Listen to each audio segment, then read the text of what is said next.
This is TechCrunch. The mobile controller company Backbone unveiled its Backbone Pro controller this week, which brings iOS and Android gaming experiences to the next level. A successor to the Backbone One controller, the Pro features full-size joysticks, re-mappable buttons, and Bluetooth compatibility, making for a more premium gaming setup. Unlike its predecessor, the Backbone Pro doesn't need to be attached to a phone to work, meaning that you could use it as a wireless controller. That functionality gets extra useful when using cloud gaming services like Xbox Game Pass. You can play a game with the Backbone Pro controller on your TV, then plug your phone into the controller and instantly pick up where you left off on mobile.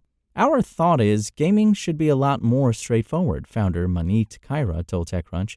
It needs to be really simple and work more like AirPods when you connect to screens. Backbone is betting big on the growth of mobile gaming, which has only been accelerated by expanding cloud gaming options, but so far, Backbone seems to be cementing itself as the top hardware maker for mobile gamers.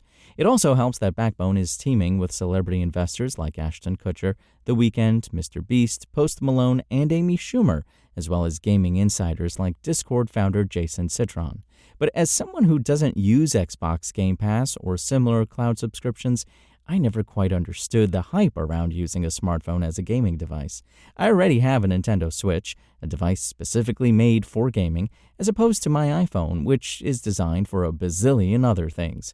So, to test the Backbone Pro, I downloaded some games on my phone that I already play on the Switch, solely for the purpose of comparing the gameplay experience. The verdict? I've logged about 13 hours of gameplay on the iOS version of Stardew Valley over the last 3 days.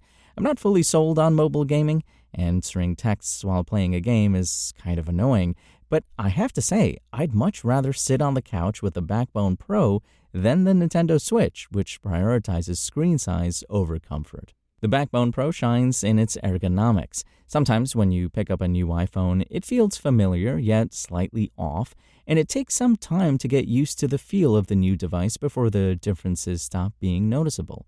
This was the experience I had playing the Nintendo Switch 2 as opposed to the original console. But the Backbone Pro's design feels so naturally intuitive that I didn't even experience those few minutes of discomfort. Seconds after plugging my phone into the controller's USB-C port for the first time, I could play Hades, a game rife with chaotic button mashing, just as easily as I do on the Switch. I find the Nintendo Switch Pro controller uncomfortable for games like Hades, so that's saying something. Meta, when they were designing the Quest, they would do multiple iterations of a headset prototype in a week because they could print them and then rapidly test them, get feedback, and iterate, Kaira said. He took inspiration from that technique when developing the Backbone Pro, investing heavily in the same kind of technology. Backbone 3D printed over 9,000 different parts before landing on the model that ultimately shipped, making microscopic tweaks to every facet of the controller before arriving at something that makes Joy-Cons feel like Fisher-Price toys. This level of precision and versatility comes at a cost.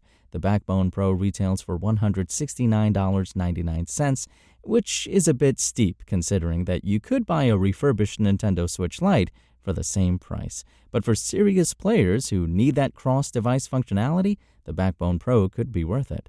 If you're not moving back and forth between Xbox Game Pass on your TV and your phone, you could probably be fine with the original Backbone One, which is $99.99.